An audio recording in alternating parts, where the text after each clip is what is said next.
As you probably know, the plenary session of the European Parliament is taking place in Strasbourg this week.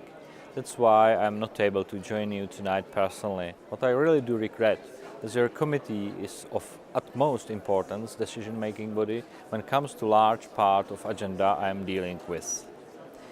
In the European Parliament's Environment Committee, I am currently working on two own initiative reports concerning human health that lead to many deaths and poison our food supply.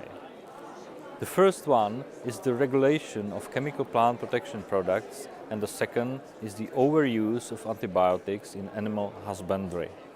While notable progress is being made on both dossiers, potentially lengthy regulatory procedures have to be used wisely to improve safety of the EU citizens, but not to slow down reforms needed to save human lives. Of course, regulations need to be updated and improved, but European constituencies, precisely today and precisely when public health is at stake, deserve and require that politics set priorities. And let's admit it, the real progress is still lacking. Political leadership on national and EU levels is necessary to bring the breakthroughs required to avoid the worst consequences. On 15 February 2017, the European Parliament, the only directly elected body of the EU, came to the almost unanimous decision to adopt a resolution on biological low-risk pesticides. The resolution calls on the European Commission to come up with a proposal to facilitate access to the European market for biological low-risk pesticides by the end of 2018.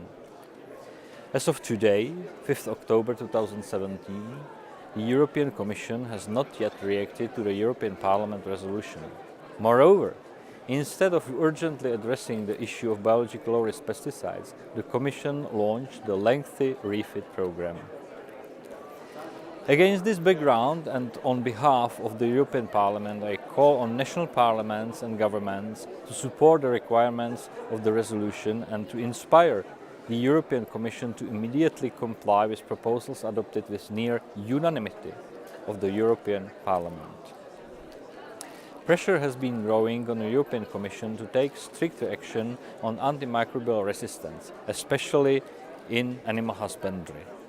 Following the publication of the European Commission's EU AMR Action Plan in June 2017 and proposals from the Belgian government to adapt Regulation 1831/2003 to include non-antibiotic alternatives, the European Commission decided in September 2017, after 13 years of inaction on Regulation 1831/2003, to conduct an initial investigation of at least 1 year.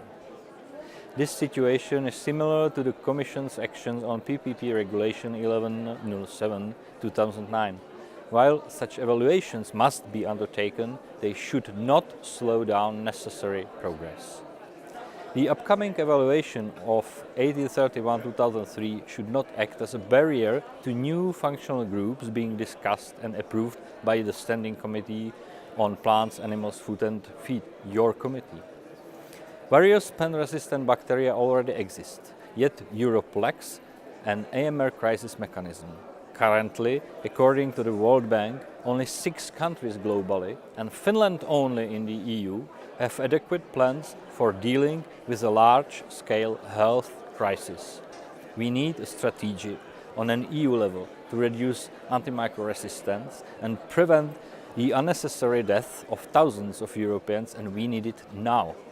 However, the current EU Action Plan on AMR is hardly a step in the right direction to the necessary actions to counter the increasingly worsening AMR pandemic.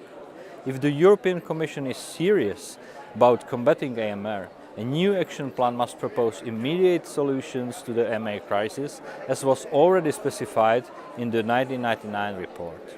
Dear members of the Standing Committee on Plants, Animals, Food and Feed, thank you for your work on what we share in common, to protect the health of the citizens of the European Union, and thank you as well for the possibility to address you with some issues important so much in this regard.